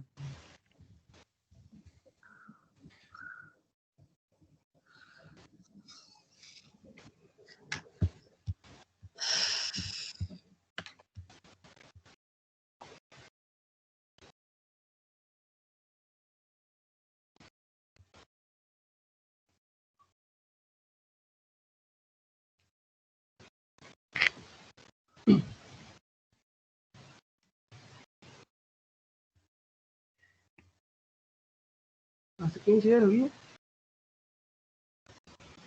होगी, क्लियर है। मैम कोड को एक्सप्लेन करना है या वैसे भी बताना है कि ये क्या क्लस्टरिंग, ये के मीन क्लस्टरिंग क्या काम कर रही है? वैसे तो याज काफी सारों ने बता दिया, मतलब आप कोड ही मतलब बताओ। कोड को एक्सप्लेन कर दूं? हाँ जी। बेसिकली क्लस्टरिंग का टॉपिक था, उसमें मैंने के मीन क्लस्टरिंग को यूज़ किया है और इसमें हमारे पास एक रैंडम डाटा होगा और रैंडम डाटा को हम क्लस्टर्स में डिवाइड करेंगे। अब ये डिपेंड करता है हमने कितने क्लस्टर्स बनाए हैं, ठीक है। के का मतलब ये है कि आप कितने क्लस्टर्स बनाने जा रहे हैं डिपेंडिंग ऑन योर डाटा। तो यहाँ पे हमने एक फंक्शन का यूज़ किया है और उसके थ्रू हमने क्लस्टरिंग किया है। अगर हम स्टार्ट लें तो यहाँ से देखें, या लूप से स्टार्ट ले रहे हैं। लूप बेसिकली लूप अभी मैंने 1 रखी हुई है। इसको मैं मज़ीद बढ़ा के बताऊँगा क्योंकि रैंडम जब डाटा जनरेट करेंगे तो रैंडम क्लस्टरिंग हमारे जो रैंडम जो है ना वो क्लस्टर बनेंगे, ये फिक्स नहीं हो सकती। इसलिए अभी मैंने इसको 1 रखा है कि मैं आपको बस 1 टाइम इसको रन करके दिखाऊंगा एंड देन मैं लूप में उसको चलाऊंगा। तो बेसिकली ये जो पहले 3 वेरिएबल्स यूज़ किए गए हैं, ये उस फंक्शन की वैल्यूज यूज़ की हुई है जो नंबर ऑफ इटरेशन और KPA जो है ये बेसिकली वो क्लस्टर्स का साइज होगा और टॉलरेंस ये वो बायस फैक्टर होगा। यहाँ से हम एक वैल्यू रैंडम वैल्यूज जनरेट कर रहे हैं रैंड एन का फंक्शन लगा के और उसमें हम उसको मल्टीप्लाई 1000 टाइम कर रहे हैं क्योंकि हमने जो है ना काफ़ी बड़ी अमाउंट में जो है वो वैल्यूज चाहिए। अगर हम वो वैल्यूज हम देखें तो यहाँ पे हमारे पास ये वैल्यूज हमने जनरेट किए हैं जो कि 2 कॉलम उसके बने हैं और उसको हमने फर्स्ट प्लॉट किया है यहाँ पे कि वो जो रैंडम वैल्यूज हमारे पास आई हैं वो कैसी हैं। तो मैं आपको दिखाऊंगा भी कि जब हमने रैंडम वैल्यू जनरेट की तो वो कैसी थी और आफ्टर जो है वो क्लस्टरिंग उनका रिजल्ट कैसे आ रहा है। मेन काम हमारा यहाँ पे हो रहा है एक टिकटॉक का फंक्शन लगा हुआ है, इसकी तरफ भी मैं आता हूँ। ये क्यों लगाया हुआ है? वैसे ये अननेसेसरी है, ज़रूरी नहीं है, लेकिन जब हमारे पास डाटा ज़्यादा होता है और कैलकुलेशन हमारी बड़ी होती है तो फिर हम इसको लगा के हम टाइम को देख लेते हैं कि कितना प्रोसेसिंग टाइम। तो यहाँ पे आए तो ये वो फंक्शन लगा हुआ है, हम इसको देख लेते हैं। फिर हम मतलब सारा प्रोसेस इस फंक्शन के अंदर हो रहा है, जस्ट हमने इसको यहाँ पे कॉल किया हुआ है। फंक्शन डिफाइन सेपरेट हुआ है, यहाँ पे हमने उसको कॉल किया एंड रिजल्ट दिए हैं एंड सो ऑन। तो यहाँ पे हम आए तो ये देखिए यहाँ पे असल में सारा काम यहाँ पे हुआ है। तो ये फंक्शन के मीन्स की वैल्यूज जिसमें हमारे पास जो है ना वो हमारी जो डाटा है वो आ गया, क्लस्टर्स आइट्रेशन आ रही हैं और वो बायस फैक्टर आ रहा है। तो हमने क्या किया है कि वो जो हमने डाटा लिया था उसको हमने एक एरे को दे दिया जिसमें वेक्टर सम्स और डायमेंशन हमने उसको दे दी है। फिर हमने उनके ऊपर रैंडम परम्यूटेशन अप्लाई किया है ताकि हमारा वो डाटा ऑर्डर वाइज आ जाए, यानी जो भी हमारा डाटा बनेगा या वो जो हमारी रो में है ये कॉलम तो उनको हम एक जो है ना वो ऑर्डर में ले आए। तो हमने उन पे रैंडम परम्यूटेशन का बिल्ट इन फंक्शन यूज़ किया और उसको हमने आर में स्टोर करवा दिया। फिर हमने एक मैट्रिक्स जनरेट किया है, इस इंडेक्स मैट्रिक्स, जो हमने उन वैल्यूज़ के ऊपर वेक्टर नम के ऊपर जो वेरिएबल जिसके अंदर वैल्यूज़ पड़ी हुई हैं वो हमने उनके ऊपर यूज़ करके हमने एक इंडेक्स मैट्रिक्स बनाया है एंड देन हमने एक सेंटर मैट्रिक्स बनाया। जैसे कि हमें पता है कि हम क्या करते हैं कि हम इनिशियली हम जो है वो ए मीन के अंदर जो फर्स्ट टाइम हम लेते हैं कि वो हम वैल्यूज खुद से लेते हैं, उसके बाद वो आइट्रेशन जब परफॉर्म करता है तो देन वो खुद ऑटोमेटिकली वैल्यूज लेता रहता है। तो फर्स्ट वैल्यूज हम खुद देते हैं। तो यहाँ पे हमने वो सेंटर मैट्रिक्स जो है ना वो उसको हमने सी में डाल दिया। और हमने वो और यहाँ पे जो लूप लगी है, इस लूप के थ्रू हमने वो जो वैल्यू ली हुई है, वो जो हमने यहाँ पे के की वैल्यू ली थी 4, तो ये वो हमने यहाँ पे जो लूप लगाई है, तो यहाँ पे हमने क्या किया है कि वो जो फर्स्ट जो हम कहते हैं सेंटर सीड होता है, वो वैल्यू जो हम रेंडमली खुद चूज करते हैं फर्स्ट आइट्रेशन फॉर्म करवाने के लिए कि सपोज हमारा ये जो है ना वो जो है ना मेन पॉइंट है वो, जिनसे बाकी पॉइंट्स जो है ना वो डिस्टेंस लेके क्लस्टर बनाएंगे। तो यहाँ पे हमने वो वैल्यूज दी, देन हमने आइट्रेशन यहाँ से ये लूप स्टार्ट होगी बेसिकली। अब लूप के अंदर हमने क्या किया है कि हमने लूप के अंदर जितने भी वो हमारी वैल्यूज थी, जो हमारा रैंडम डाटा था, उनको हम ऐसे कर रहे हैं कि जो हमने वैल्यूज सेट किए खुद, जो मिड पॉइंट्स हमने सेट किए हैं, उनसे हम हर एक का डिस्टेंस लेंगे और डिस्टेंस लेने के बाद हम चेक करेंगे कि वो किस जो है वो मिड पॉइंट से जो मिड पॉइंट हमने 4 डिफाइन किए हैं कि वो जो हर एक पॉइंट है वो किस सेंटर से नज़दीक है, तो जिसके नज़दीक होगा वो उसके साथ मर्ज होकर अपना एक क्लस्टर बना लेगा। तो यहाँ पे हमने ये नॉर्म का फंक्शन इसलिए लगाया, ये बेसिकली वो यूक्लिडियन डिस्टेंस परफॉर्म कर रहा है क्योंकि वो डिस्टेंस हमारा नेगेटिव नहीं होता। तो यहाँ पे हमारा वो सारा ऑपरेशन परफॉर्म हुआ है और हमारे पास जो मिनिमम वैल्यू होती है फिर वो हम देखिए यहाँ पे उसको असाइन किया है और डिस्टेंस मिनिमम वैल्यू को असाइन कर दिया है। तो जो भी लूप जितनी मरतबा चलेगी तो वो हमने चलाई है वेक्टर नंबर, यानी जितने हमने ऊपर वो वैल्यूज ली थी जो रैंडम डाटा जनरेट किया था। तो ये प्रोसेस चलेगा उतने नंबर ऑफ टाइम्स जितनी भी वो 1000 है, ये जितने भी मतलब वैल्यूज वो हमने ऊपर जनरेट की हैं, ये तकरीबन वैल्यूज थी आपकी 2000 मल्टीप्लाई की यानी 2000, तो 2000 जो वैल्यूज थी उतनी मरतबा लूप चलेगी और हर एक का डिस्टेंस कैलकुलेट करके जिस सेंटर पॉइंट से नज़दीक होगी और वो क्या होगा उसके साथ अपना क्लस्टर बना लेगा। लेकिन आपने देखा, आपने पढ़ा भी है कि जब हम इस तरह कैलकुलेट करते हैं और जब हम वैल्यू डिस्टेंस कैलकुलेट करते हैं तो हम एक हाइपर प्लेन सेट करते हैं। हाइपर प्लेन सेट करते हैं तो हर अलग अलग हमारे पास क्लस्टर में, लेकिन कुछ वैल्यूज ऐसी होती हैं जो कि स्टिल जो है ना वो इनवैलिड क्लस्टर के अंदर फॉल कर रही होती हैं। तो बेसिकली वो हमारा एक एरर होता है जिसको हम यहाँ पे residual sum of square RSS के नाम से जो है ना वो नीचे हमने कैलकुलेट भी किया हुआ है। तो हम क्या करते हैं कि जो असल इशू आता है कि हम जब डिस्टेंस निकाल लेते हैं तो मोस्टली हमारे जो पॉइंट्स होते हैं वो क्लस्टर्स में तो चले जाते हैं, लेकिन स्टिल कुछ पॉइंट्स होते हैं जो कि हमारे जो है वो इनवैलिड क्लस्टर्स के अंदर फॉल कर रहे होते हैं। तो हमारी कोशिश ये होती है कि उस चीज़ को मिनिमाइज कर दिया जाए। तो फिर हम क्या करते हैं कि फिर हम जैसे जैसे हम कैलकुलेट करते हैं डिस्टेंस के साथ साथ हम इस एरर फैक्टर को भी हम साथ साथ कैलकुलेट, तो ये हमारा जो एरर है हमने साथ साथ इसको भी कैलकुलेट करना है क्योंकि हम इसको मिनिमाइज करना है। तो जितना हम इसको मिनिमाइज करेंगे उतना हमारा जाएगा। तो हमारी कोशिश यही होती है आपने अयाज से क्वेश्चन करने और अयाज आपने लोगों से क्वेश्चन करने, जितना बोल रहे हो मैं बस ये इसको एक्सप्लेन कर लूं, फिर मैं इसी में से तुमने क्वेश्चन करना, समझ आइए।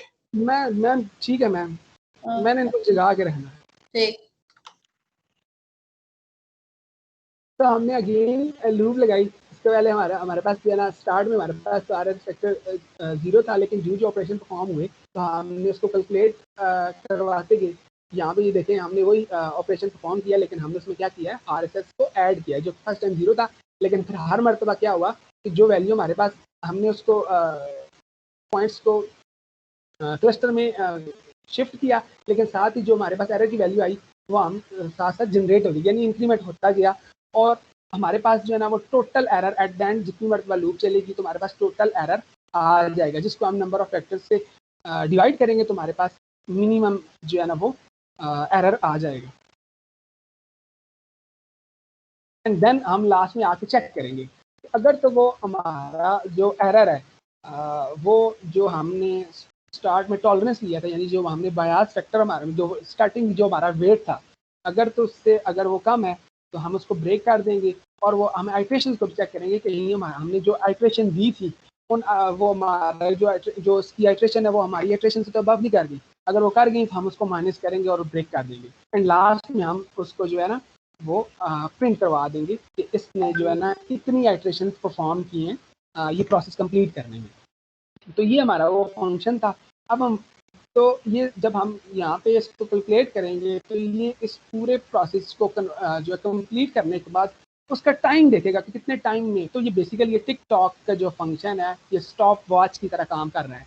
तो ये स्टॉप वॉच क्या करेगा, इस पूरी जो एक लाइन लिखी है जिसमें ये यूजर डिफाइंड फंक्शन जो है वो जितना टाइम लिया है, तो ये टिकटॉक का फंक्शन उस टाइम को कैलकुलेट कर लेगा और हमें एट देन हमने यहाँ पे डिस्प्ले करवाया होगा। तो जब हमारे पास ये यूजर डिफाइंड फंक्शन परफॉर्म होगा तो हम क्या करेंगे कि उसके बाद जब वो रिजल्ट रिटर्न करेगा तो हमने उन क्लस्टर्स को सेपरेट करने के लिए हमने क्या किए कि हमने ये 4 कलर्स ले लिए यहाँ पे, यानी हर क्लस्टर्स को हम कलर दें, यानी जो डाटा पॉइंट जिस क्लस्टर में जाएगा उसको वो स्पेसिफिक कलर मिल जाएगा। एंड लास्ट में हम अगर हम उसको प्लॉटिंग करें तो अगर हम उसकी प्लॉटिंग करेंगे तो हमारे पास अब जो प्लॉटिंग होगी वो होगी आफ्टर क्लस्टर, ये क्लस्टर बन जाएंगे।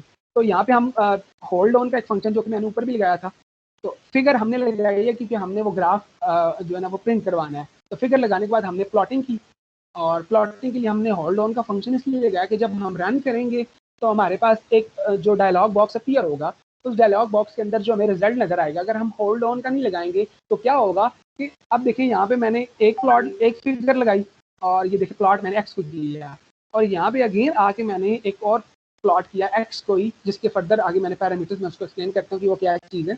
तो अब अगर मैं ये होल्ड ऑन ना लगाता तो क्या होता कि जब ये लाइन एग्जीक्यूट होती तो ये उसको जो है ना वो प्लॉट करता, ग्राफ में उसको प्लॉट करता, लेकिन जब यूं ही एग्जीक्यूशन के बाद जब ये लाइन आती ना तो वो उसको पुराने प्लॉट को रिप्लेस कर देता, पुराने ग्राफ पेपर को रिप्लेस करता, और यहाँ पे ये नया जो है ना वो ग्राफ उसी को रिप्लेस करके उसकी जगह अलग। अब हमने उसको होल्ड ऑन लगाया तो होल्ड ऑन क्या करेगा कि एक बेसिकली नए टैब, जैसे हम नए टैब कहते हैं ना, नए टैब के अंदर हम कुछ चीज़ ओपन कर लेते हैं तो पुराना भी, तो ये क्या करेगा कि पुरानी हमारी वो फिगर रहेगी और हमारे पास एक नया डायलॉग बॉक्स भी हो जाएगा जिसमें नया रिजल्ट आएगा। So that's we are using here hold on. So अब देखिए होल्ड ऑन यहाँ पे हमने जो होल्ड ऑन लगाया है तो उसमें हमने क्या किया, बेसिकली प्लॉट ही हो रहा है लेकिन उसके अंदर हमने एक फाइंड का फंक्शन लगाया है जिसमें क्या हो गया कि जो हमने उसको मुख्तलिफ वैल्यूज के साथ, क्योंकि यहाँ पे हमने जब ये एक एरे बनाई कलर्स की तो उसको हमने कलर्स की वैल्यूज दे दी, तो ये क्या करेगा कि चेक करेगा कि जो डाटा पॉइंट जिस क्लस्टर में गया है उसको जो वैल्यू दी गई है वो मैच करेगा और उसको वो कलर स्पेसिफिक कलर यहाँ से दे देगा। तो वो रेड की होगी आपकी 1 and so on, 2 and so on. तो अगर हम इसको रन करें, अभी मैंने इसको 1 टाइम रन करूँगा और अभी मैंने आइट्रेशन भी 10 रखी है, अभी मैं आइट्रेशन बढ़ा के बताऊंगा क्योंकि आइट्रेशन में कम रखूंगा तो आप देखेंगे कि हमारे पास जो है ना वो एरर फैक्टर जो होगा वो ज़्यादा होगा। अब देखें ये हमारे पास वो रैंडम डाटा था जो जनरेट हुआ आफ्टर क्लस्टरिंग, ये हमारे पास रिजल्ट आया। लेकिन अगर इस रिजल्ट को आपको नज़र भी आ रहा होगा तो ये देखें, ये वैल्यूज देखें अभी मिक्स अप है बहुत ज़्यादा। इसकी वजह ये है कि हमने अभी तक आइट्रेशन कम परफॉर्म करवाए हैं। तो दैट्स वाई अगर हम आइट्रेशन बढ़ा देंगे तो हमारे पास चांसेस हैं कि ये मजीद जो है ना वो क्लस्टर्स में मजीद शिफ्ट हो जाएगा, यानी हमारे पास एरर जो होगा वो मजीद कम हो जाएगा। और अगर हम आउटपुट स्क्रीन में देखें तो उसने हमें जो है वो 10 स्टेप्स टू ये वो वैल्यूज हैं 10, ये देखें 10 आइट्रेशन जो हमने खुद दी है उसे, और ये वो टाइम है जो टिकटॉक के फंक्शन के थ्रू हमें उसने कैलकुलेट करके दिया है कि इतने सेकंड में उसने ये टाइम इतने सेकंड में उसने ये कैलकुलेशन परफॉर्म की है और ये नंबर ऑफ आइट्रेशन। अगर मैं नंबर ऑफ आइट्रेशन बढ़ाता हूँ तो पॉसिबल है हमारे पास रिजल्ट्स बेटर आएंगे कंपैरेटिवली पहले से। तो अब देखिए अगेन अब जो है डाटा अब हमारे पास जो क्लस्टर्स हैं वो चेंज आए हैं। उसकी वजह ये है कि हमने क्लस्टर्स में जो ऊपर हमारे पास जो इनपुट वैल्यूज है वो हमने रैंडम फंक्शन से ली है। तो दैट्स वाई हमारे पास हर मरतबा, अभी मैं लूप के अंदर आपको, अभी तो मैंने अलग अलग रन किया ना, अभी मैं लूप के अंदर आपको जब रन करके दिखाऊंगा तो क्या करेगी, लूप जब चलेगी तो हर मरतबा वो रैंडम वैल्यूज उठाएगी, तो हर मरतबा जब वो रैंडम वैल्यूज बनाएगी तो हर मरतबा हमारे पास रैंडम क्लस्टर्स बनेंगे। तो अब देखिए अब हमारे पास वो जो लास्ट टाइम एरर फैक्टर था जो वैल्यूज बहुत स्कैटर्ड थी अब वो कंट्रोल हो गई कंपैरेटिवली, जो अब हमने उसको 10 टाइम्स चलाया था। सो नाउ यहाँ पे देखिए अब वो मजीद हुई है, लेकिन अगर हम इसको बढ़ाएंगे तो ये मजीद कम हो जाएंगी। अब देखिए यहाँ पे एक और चीज़ कि हमने 100 आइट्रेशन परफॉर्म कराई है तो लास्ट टाइम हमारे पास टाइम था वो 0.09 समथिंग सेकंड्स थे। अब देखिए 0.5 सेकंड्स मीन्स के ऑलमोस्ट हाफ मिनट उसने लिया है। लेकिन ये क्या होगा कि के मीन्स की वैसी डिसएडवांटेज ये है कि जब आपका लार्ज जो है ना वो डाटा होता है या आपका डाटा बहुत एक्सीड कर जाता है तो इसकी वर्किंग जो है ना वो स्लो हो जाती है। सो दैट्स वाई अभी आपको देखें हमने इटरेशन परफॉर्म करवाई तो हमें नज़र आया। सो हम इसको मज़ीद बढ़ाते हैं।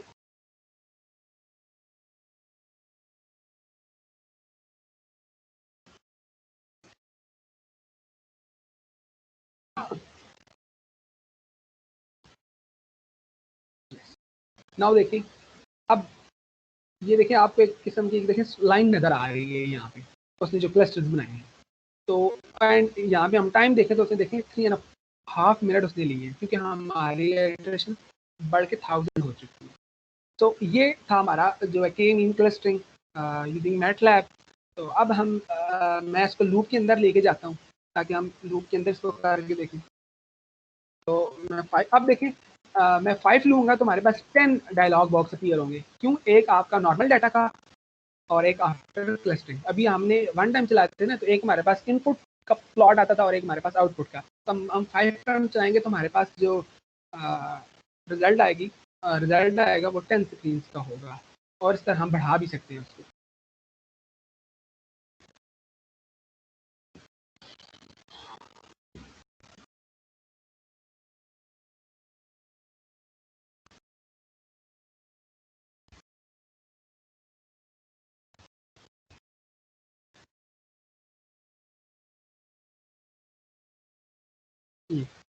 ये अब हमारे पास देखिए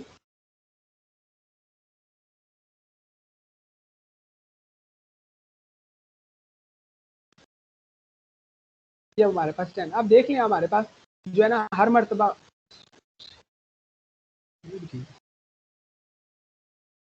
अब देखिए हमारे पास हर मरतबा क्लस्टर चेंज है। उसकी वजह ये है कि हमारे पास डाटा रैंडम आ रहा है। तो यहाँ पे देखें ये चेंज है।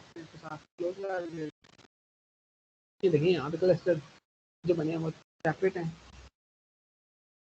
यहाँ पे जो बने हैं देखिए सेपरेट हैं एंड सो ऑन। हर मर्तबा सेपरेट बनने की लॉजिक यही है कि वो रैंडम हम डाटा लेंगे। सो अब मैं क्वेश्चन करता हूँ। तो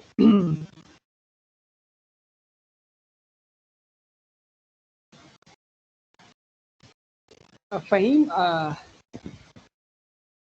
जी याज भाई, कैसे हो आप? ठीक हो? शुक्र है, ठीक ठाक। अच्छा, ये जो टिकटॉक का फंक्शन है ये किस लिए यूज हुआ है? बेसिकली टिकटॉक का फंक्शन हमने इसलिए लगाया है ना ताकि वो जो टाइम हम ना कैलकुलेट कर सकें कितना टाइम उसने लिया है वो सारा लूप चलाने में। तो यहाँ पे हमने क्या चीज़ यूज़ की है कहाँ पे? टिकटॉक के फंक्शन के ऊपर? कहाँ पे है यार? हाँ, ये टिकटॉक भाई जो आइट्रेशन वो ले रहा है के मीन क्लस्टर बनाने का जो टाइम ले रहा है वो उसमें उसका वो टाइम दे रहा है कि कितने टाइम में उसने वो सारा डाटा लेके और उसके क्लस्टर बनाए हैं। टोटल कितना टाइम? यहाँ पे हमने जो है वो बिल्ट इन फंक्शन का जो यूज़ किया है उसको हमने उसका टाइम कैलकुलेट किया। गुड गुड थैंक जी। उसके बाद गुड गुड फ़हीम। जवाद आप सुन सकते हैं हमें? यस याज ब्रदर। कैसे हैं आप? ठीक हैं? अल्हम्दुलिल्लाह। अच्छा, ये आप मुझे होल्ड ऑन का बताएं कि क्या होता है होल्ड ऑन? मेरा नेट डिस्कनेक्ट हो गया था, अभी कनेक्ट हुआ है। मैंने थोड़ा सा देखा था आपका जब आप क्लस्टरिंग का नहीं बता रहे थे कि जी जी वो जो क्या उसे कहते हैं क्लस्टर से बने हुए थे, फिर आप कह रहे थे कि अभी कम इटरेशन हुई है, जब ज्यादा इटरेशन होगी तो ये मजीद चले जो है ना अच्छा हो जाएगा। अभी मैं किसी और से पूछता हूँ तो फिर आपको बताता हूँ। जी और कौन है जी? सिद्रा आप बता सकती हैं आप हमें? नहीं, वो उनका माइक ऑफ अच्छा, उनका माइक इशू का है, इशू किसी और से पूछो। और कौन रह गया? और कोई ऐसा रिश्तेदार है? ये बाकी तो सारे जीनियस हैं। अनीस जिसका जवाब ना आया उसके 0 लगा दो यार। ठीक है मैम। चलिए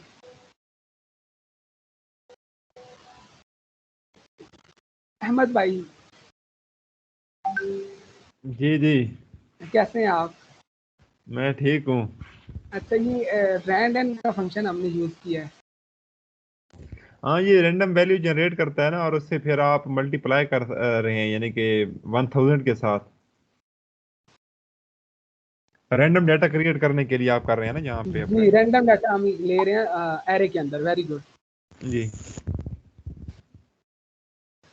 उसके बाद मुझे कोई बता सकता है कि होल्ड ऑन मैंने क्यों यूज किया था? फाद क्या आप सुन सकते हैं मुझे? हाँ, तुमने नाम लेके क्वेश्चन करने हैं यार, हर एक से एक क्वेश्चन करना नाम लेके। फाद जी जात भाई मुझसे क्वेश्चन होल्ड ऑन पूछिए। होल्ड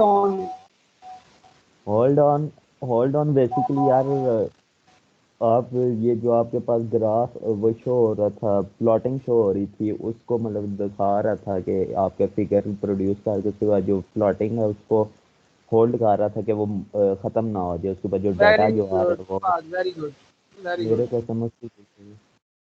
ओवरलैपिंग रोकता है ना ग्राफ की। जी रिप्लेस ना कर ताकि हमारा जो नया ग्राफ आए वो पुराने वाले को रिप्लेस ना करें। गुड हाँ एग्जैक्टली। अयाज भाई एक चीज़ मुझे अगर आप समझा दें थोड़ी सी। नहीं ना ऐसे नहीं मैं समझा चुका लेकिन फिर भी चले आप बुजुर्ग हैं आप पूछ सकते हैं पीछे। नहीं नहीं, वो कोडिंग से के हवाले से नहीं है, मतलब थोड़ा सा कंसेप्ट के हवाले से है इसके कि ये जो क्लस्टरिंग है इसमें आपने पूरा का पूरा डेटा सेट पहले उठाया है और उसके बाद जो है उसकी क्लस्टरिंग शुरू की है आपने, जी डाटा सेट या आपने उनको पहले मैंने यहाँ पे डाटा सेट की जगह जो है ना मैंने रैंडम नंबर्स जनरेट किए हैं। तो आप ओके। जो है ना वो डाटा सेट भी ले सकते हैं और आप कोई डाटा सेट लोड भी कर सकते हैं। यहाँ तो मैटलैब के अंदर लोड की फंक्शन से आप जो है ना वो डाटा सेट कोई भी लोड कर सकते हैं। तो वो भी आपके पास ऑप्शन है, आप उससे यूज कर सकते हैं। अदरवाइज आप ओके। CSV फाइल्स का यूज कर एक सकते हैं। एक और एक जो है वो सजेशन है मेरी तरफ से कि ये जो आपने एक कपा की वैल्यू ली है, मतलब कि ये के की वैल्यू है ना बेसिकली, जी जी तो इसमें जो हमारे पास के मीन क्लस्टरिंग है ना उसका सबसे बेस्ट रिजल्ट हमेशा उस वक्त आता है जब के की वैल्यूज जो हैं वो ऑड हों। तो ऑड वैल्यूज रखने से आपको बेस्ट रिजल्ट्स मिलेंगे। थैंक यू सजेशन के लिए। हम आपकी सजेशन की अप्रिशिएट करते हैं और इस पे अमल करने की कोशिश करेंगे। Thank you so much. अच्छा जी इसके बाद कौन फर्दर क्वेश्चन?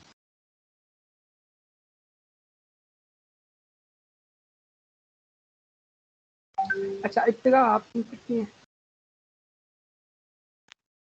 हाँ जी।